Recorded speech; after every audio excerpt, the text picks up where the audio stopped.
Big E, it's officially over. The final weekend, though, drawing in some huge crowds, and with those crowds, a whole lot of traffic. That's right. Today, a sense of relief for some who help keep fairgoers safe each year. And Western Mass News reporter Daniel Santiago joins us live in studio with some takeaways from this year's fair. Daniel? Chris, Abby, vendors were packing already today. Crews were cleaning out some of the areas, and teams were already thinking of what to do for next year at the fair. A bit melancholy today to see everything being broken down. On Monday, the day after the Big E officially wrapped for 2023, vendors and crews could be found packing up at the fairgrounds. Western Mass News caught up with President and CEO of the Eastern States Exposition, Gene Cassidy. He says attendance for 2023 was the biggest difference compared to last year. The highest crowd numbers this year were this past Saturday, when close to 177,000 people showed up.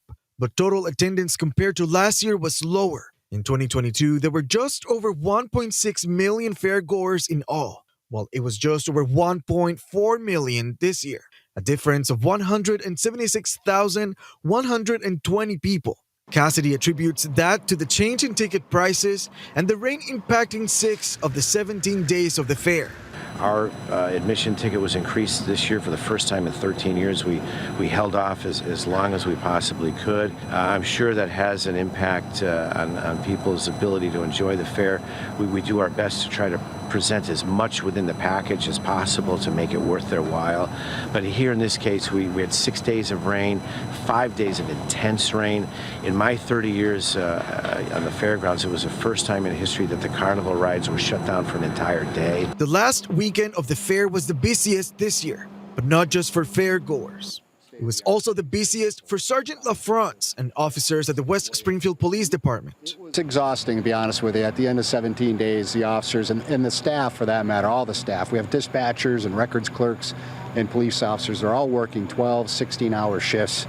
They're tired, and so now that it's over, they're looking forward to hopefully a quiet week here in West Springfield. For Sergeant LaFrance, the biggest challenge this year was traffic. Traffic, when you get those high volume days like that, it's a long day. We do our best to try and, get the traffic flowing, but when you have that many cars, it just takes time.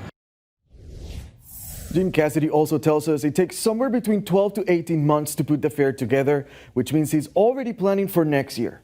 Reporting live in studio, Daniel Santiago, Western Mass News.